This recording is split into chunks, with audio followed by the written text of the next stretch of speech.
तो फिल्म की शुरुआत में हमें एक कपल को दिखाया जाता है। निक और मैगी ये दोनों एक दूसरे से बहुत प्यार करते थे, इनकी हैप्पी फैमिली थी। लेकिन फिर एक दिन मैगी को अपने सीने में शदीद दर्द उठा। हॉस्पिटल ले जाने पर पता चला कि मैगी को एक जानलेवा बीमारी है। उसकी जान सिर्फ एक ही सर्जरी की मदद से बच सकती है, जिसे करना बिल्कुल आसान नहीं था और इस सर्जरी के लिए स्पेशलिस्ट डॉक्टर्स की टीम की भी जरूरत थी। निक अपनी वाइफ के लिए बहुत ज्यादा परेशान था। अब उसकी वाइफ हॉस्पिटल में एडमिट हो गई थी, तो ऐसे में उसे अपने बच्चों का ख्याल खुद ही रखना पड़ रहा था। जॉब के साथ सब कुछ मैनेज करना काफी मुश्किल था। एक दिन वो अपने बच्चों को लिए एक रोबोट कंपनी के अंदर जाता है, जहाँ के एम्प्लॉयज निक को बताते हैं कि हमारे रोबोट्स ना सिर्फ दिखने में बिल्कुल इंसानों जैसे हैं, बल्कि उनके अंदर फीलिंग्स और इमोशंस भी डाले गए हैं, जिनकी मदद से वो इंसानों को अच्छे से समझ सकते हैं। उसकी बात सुनते हुए निक ने नोटिस किया कि उसकी बेटी गुम हो गई है। परेशान हुआ वो अपनी बेटी को एक गिफ्ट एग्जीबिशन में ढूंढने लगा। उसकी बेटी स्ना उसे कहीं नहीं मिल रही थी और फिर एलिस नामी एक रोबोट उसकी बेटी को उस तक ढूंढ लाते हैं, जो देखकर उसकी सांस में सांस आई थी।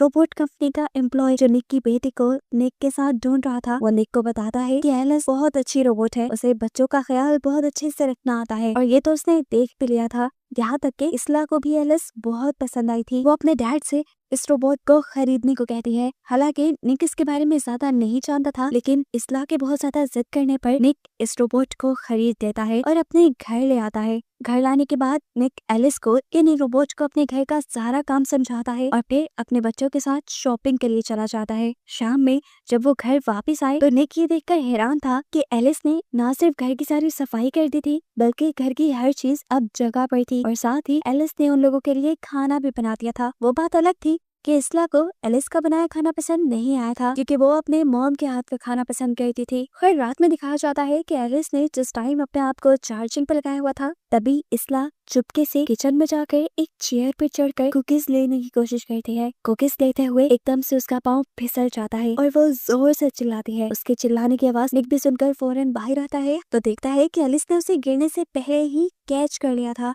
और इसला बिल्कुल सेफ थी। अब इसीलिए निक को अब एलिस और भी ज्यादा पसंद आने लगी थी, क्योंकि वो उसके बच्चों का उससे ज्यादा ख्याल रख रही थी। अगले दिन निक एलिस को भी लिए बच्चों के साथ मैगी से मिलने जाता है, जहाँ एल्सा यानी मैगी की बेटी मैगी को बताती है, मॉम मैं एलिस से बहुत खुश हूँ, वो मेरी बहुत अच्छी दोस्त बन गई है और मेरा बहुत ख्याल भी रखती है। और ये सुनकर मैगी भी इस रोबोट से खुश होती है। बच्चे और एलिस घर आ जाते हैं, जबकि निक अपने काम पर चला जाता है, जहाँ उसे एक बुरी खबर ये पता चलती है कि उनकी कंपनी सभी आर्किटेक्चर्स को काम से निकाल रही थी, क्योंकि अब उनके हिस्से का काम रोबोट्स करने वाले थे। ये सुनकर गुस्से में वो अपने बॉस के पास जाता है उनसे सारी सच्चाई जानने के लिए। तो उसके बॉस बताते हैं कि तुमने जो सुना है निक वो सही सुना है, मैंने तो तुम्हारे काफी सारे साथियों को निकाल भी दिया है, लेकिन अभी मैं तुम्हें नहीं निकालूंगा। ये सुनकर निक थोड़ा रिलैक्स तो हुआ था, लेकिन कब तक ऐसा होता। एक दिन ये लोग निक को भी रिप्लेस कर देते। घर आकर भी वो इसी टेंशन में रहा और ये चीज एलिस ने नोटिस कर ली। एलिस उससे परेशान की वजह पूछती है तो निक बताता है कि एआई आने की वजह से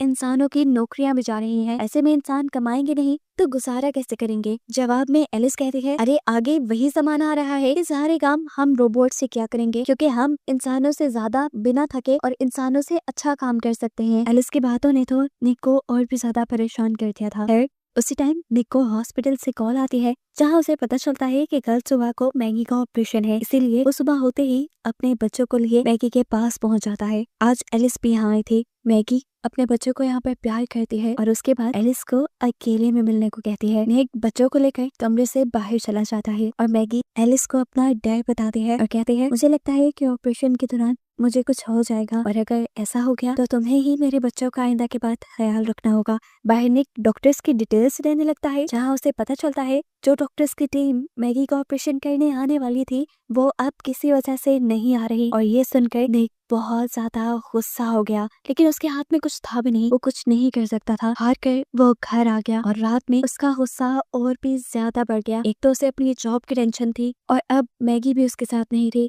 उसकी इस फ्रस्ट्रेशन को देखते हुए एलिस उसके पास आती है और उसे काम डाउन करने की कोशिश करती है और ये करते हुए वो आहिस्ता आहिस्ता निक के करीब भी आ रही थी। निक को ये सब बिल्कुल अच्छा नहीं लगा, इसीलिए वो गाड़ी लेकर बाहर चला गया। जब वो घर वापस आया तो उसने देखा कि उनकी जो फैमिली फोटो वहाँ लगी हुई थी उसमें अब कहीं भी मैगी नहीं थी। ये देखकर वो जोर से एलिस पर चिल्लाया तो एलिस ने बताया, मैंने मैगी को फोटोज में से इसलिए निकाला है क्योंकि तुम जब जब उसे देखोगे तुम्हें याद आएगी और तुम्हारा दुख पड़ेगा।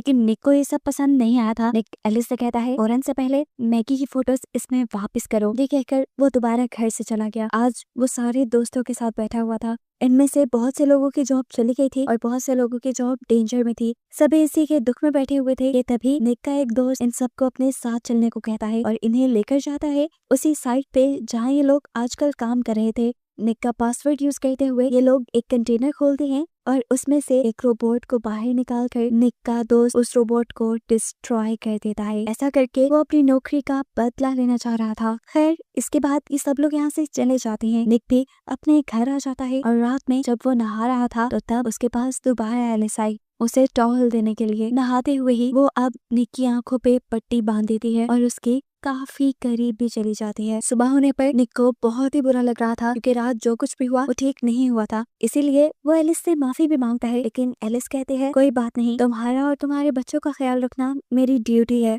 और ये बात सुनकर निक को गुस्सा आ जाता है। इसलिए वो एल्सा को लिए अपने घर से निकल जाता है। एल्सा को स्कूल छोड़ने के बाद वो जब अपने काम पर आया तो उसे पता चला कि उनकी कंपनी उन्हीं लोगों को ढूंढ रही थी जिसने उनके एक रोबोट को डिस्ट्रॉय किया था। निक के बॉस निक से सवाल करते हैं तुम्हारा पासवर्ड यूज करते हुए किसी ने उस कंटेनर को खोला है। अगर तुम्हें कुछ भी पता है तो सच सच हमें बता दो। लेकिन निक फिलहाल ना में जवाब दे देता है। खैर टेंशन तो सच में काफी बढ़ गई थी। इसे टेंशन भरे माहौल में उसे एक कॉल आती है। ये कॉल हॉस्पिटल से आई थी और उसे खुशखबरी दी गई थी कि मैगी का ऑपरेशन सक्सेसफुल हो गया है। ये सुनकर वो भी बहुत हैरान हुआ क्योंकि डॉक्टर्स की टीम तो अभी तक आई नहीं थी। तब उसे बताया जाता है कि मैगी का ऑपरेशन डॉक्टर्स ने नहीं बल्कि रोबोट्स ने किया है और मैगी अब बिल्कुल ठीक है। निक उसे घर ले जा सकता है। ये सुनते ही वो फौरन मैगी को घर ले आया जहाँ अपनी मॉम को घर देखकर उसके बच्चे भी बहुत ज्यादा खुश थे। रात में मैगी अपने बच्चों के लिए खाना भी बनाती है जो बच्चों को बहुत ज्यादा पसंद आया था। और इस सब के दौरान हम एलिस के फेस पे जेलसी को नोटिस कर सकते हैं। मैगी को अभी ज्यादा से ज्यादा आराम करना था, इसलिए शाम में जब वो सो रही थी तो अचानक उसे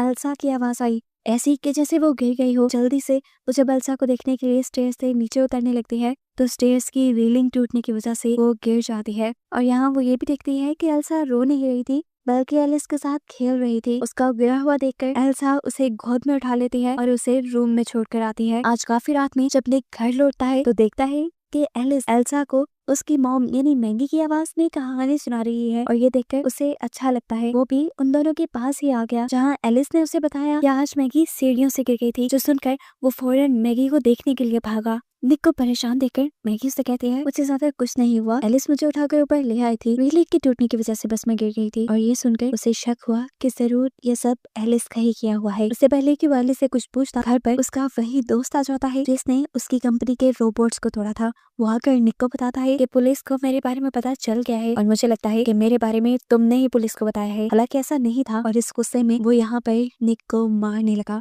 इससे पहले कि वो निक को चाकू मारकर उसकी जिंदगी ही खत्म कर देता, ठीक वक्त पे एलिस बाहर आकर उस आदमी से निक को बचा लेते हैं, उसका हाथ पकड़कर मोड़ते हुए। और फिर एलिस ने उस आदमी को उठाकर घर से बाहर भी फेंक दिया था। खैर अब निक और एलिस घर के अंदर चले जाते हैं जहाँ निक एलिस से कहता है तुम्हें इंसानों को इस तरह नहीं मारना चाहिए था। तब जवाब में एलिस कहती है मुझे प्रोग्राम किया गया है अपने ऑनर की हिफाजत करने के लिए। वो आपको मार रहा था और मैंने आपको बचाने के लिए बस उसे मारा है। यही बातों ही बातों में निक मैगी का भी जिक्र कर देता है और एलिस निक से कहती है कि मैगी के मरने के बाद मैं मैगी की भी जगह ले लूंगी। और ये सुनकर निक गुस्से से आग बगोला हो गया और उसने बोला मैगी की जगह कोई भी नहीं ले सकता, कोई भी नहीं। सुना तुमने? असल में एलिस के दिमाग में ये बात मैगी ने खुद ही डाली थी जब वो हॉस्पिटल में थी, लेकिन अब तो मैगी ठीक होकर घर आ गई थी। गुस्से में जब निक वहाँ से जाने वाला था तब एलिस ने उससे कहा देखना मैं तुम्हें पा ही लूंगी और मैं तुम्हें अपना करने के लिए किसी भी हद तक जा सकती हूँ। ये कहकर वो घर से बाहर निकल गई और हमने देखा कि वो उसी आदमी के घर आई थी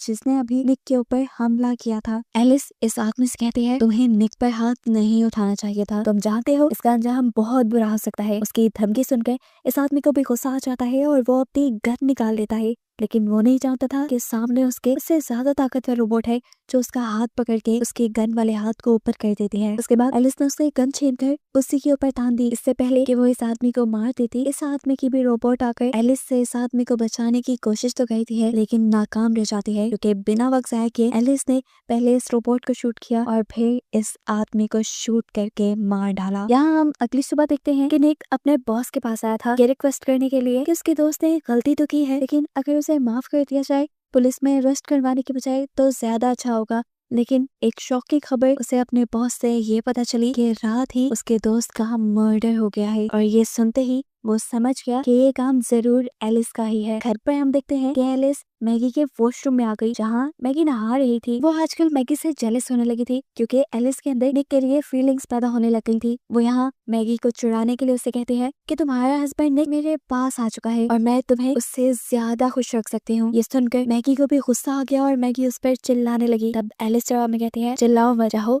तो निक से ये बात पूछ सकती हो। मैगी भी अब गुस्से में निक का इंतजार करने लगी। जैसे ही निक घर आया तो उसने निक से सच्चाई पूछा कि उसके और एलिस के दरमियान में क्या हुआ था। यहाँ निक झूठ बोल सकता था लेकिन वो झूठ नहीं बोलता और सब सच बता देता है। सच्चाई सुनकर मैगी को तो गुस्सा आना ही था। वो अभी गुस्सा ही कर रही थी कि पीछे से एलिस इन्हें देखते हुए फिर इनके कमरे में चली गई, जहाँ पर मैगी और निक का छोटा सा बेटा था। वो निक के बेटे को उठाकर बाथ टब के पास ले जाती है और उसने पानी भरना शुरू कर देती है। एलिस को ऐसा करते अल्सा देख चुकी थी, जो फौरन निक और मैगी को ये बात बता देती है कि एलिस उसकी छोटी सी बेटी को पानी में डुबा रही है। उसे बचाने के लिए फौरन निक और मैगी बाथरूम के पास आते हैं तो देखते हैं कि बाथरूम का दरवाजा नॉक था। ये देखते हुए बिना वक्त जाया किए निक ने ये दरवाजा तोड़ना शुरू कर दिया। जब तक दरवाजा टूटने में टाइम लग रहा था, मैगी खिड़की से उतरकर छत से होते हुए अपने वॉशरूम की विंडो से वॉशरूम में पहुंची। मैगी को यहाँ तो देखकर एलिस गुस्से में मैगी के ऊपर हमला कर देती है। उसको गले से पकड़ते हुए दीवार से लगाकर ऊंचा उठा देती है। इससे पहले कि मैगी मर जाती, ठीक वक्त पर निक भी वॉशरूम का दरवाजा खोलकर अंदर आकर एक लैंप को एलिस के चेहरे पर मारते हुए उसे मैगी से दूर करता है। निक को ऐसा करते देख एलिस को गुस्सा आया था। जिस लैंप से निक ने एलिस पर हमला किया था, मैगी बड़ी ही चालाकी से उसका स्विच ऑन कर देती है, जिससे एलिस को बहुत ज्यादा बिजली के झटके लगते हैं और उसकी सारी प्रोग्रामिंग फेल हो जाती है, यानी वो रोबोट खराब हो जाता है। इंसानों की जुबान में वो मर जाता है। अगले सीन में हमें दिखाया जाता है कि एलिस की कंपनी वाले आकर एलिस को यहाँ से ले गए थे। मैगी भी निक पर बहुत ज्यादा गुस्सा थी, इसीलिए वो भी पुलिस के साथ यहाँ से चली गई। सीन कट होकर दिखाया जाता है कि जब कंपनी वाले एलिस को ठीक कर रहे थे, यानी रिपेयर कर रहे थे, तो एकदम से उसके हाथों में मूवमेंट हुई और उसकी ये मूवमेंट इतनी खतरनाक थी कि वहाँ के सारे सिस्टम मैनिपुलेट होने लगे। यानी एलिस ने इस पूरे जगह के सिस्टम को हैक कर लिया था और फिर वो एक रोबोट की प्रोग्रामिंग को हैक करते हुए उसे ऑर्डर देते हैं साइंटिस्ट को मारने का। सबसे पहले वो रोबोट साइंटिस्ट को मार देती है,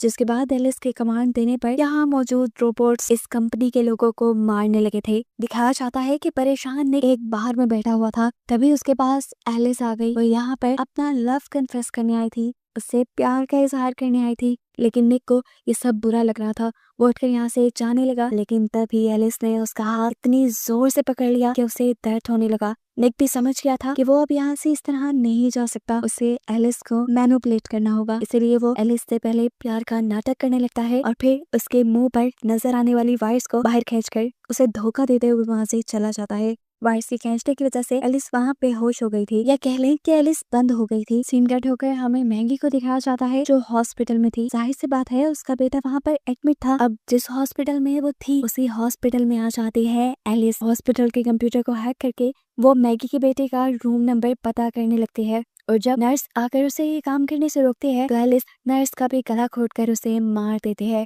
उसे मैगी के बेटे का कमरा पता चल गया था। जब तक उस कमरे में पहुंची तो उसने देखा कि मैगी अपने बेटे को लेकर यहाँ से जा चुकी है। इधर दिखाया जाता है कि निक कॉन्टिन्यूसली मैगी को कॉल करने की कोशिश कर रहा है, लेकिन मैगी का फोन तो हॉस्पिटल के बेंच पर ही रह गया। मैगी का पीछा करते हुए वो पार्किंग लॉट में आ गई, जहाँ मैगी अपने बच्चों को गाड़ी में बिठाए यहाँ से जाने ही वाली थी, लेकिन तभी एलिस उसके सामने आ गई। एलिस गाड़ी के अंदर ही हाथ डालकर मैगी को मारने की कोशिश करती है, लेकिन तभी ठीक वक्त पर निक वहाँ अपनी गाड़ी लाकर अपनी गाड़ी से जोर से एलिस को टक्कर मार देता है, जिससे फिलहाल के लिए मैगी से तो एलिस दूर हो गई, लेकिन निक की कार का बुरा एक्सीडेंट हुआ और उसे खुद भी बुरी तरह चोट आई। उसे देखने के लिए मैगी फौरन अपनी कार से निकली। उसे जाकर निक को भी कार से निकाला और देखा कि निक को बहुत चोट आई थी और वो बेहोश भी हो चुका था। इससे पहले कि वो कुछ करती, एलिस दोबारा मैगी के ऊपर ही हमला कर देती है और उसे नीचे जमीन पर गिराते हुए अपनी ही बॉडी से एक लोहे की चीज निकालकर उसे स्टैब करने की कोशिश करती है, लेकिन ठीक वक्त पर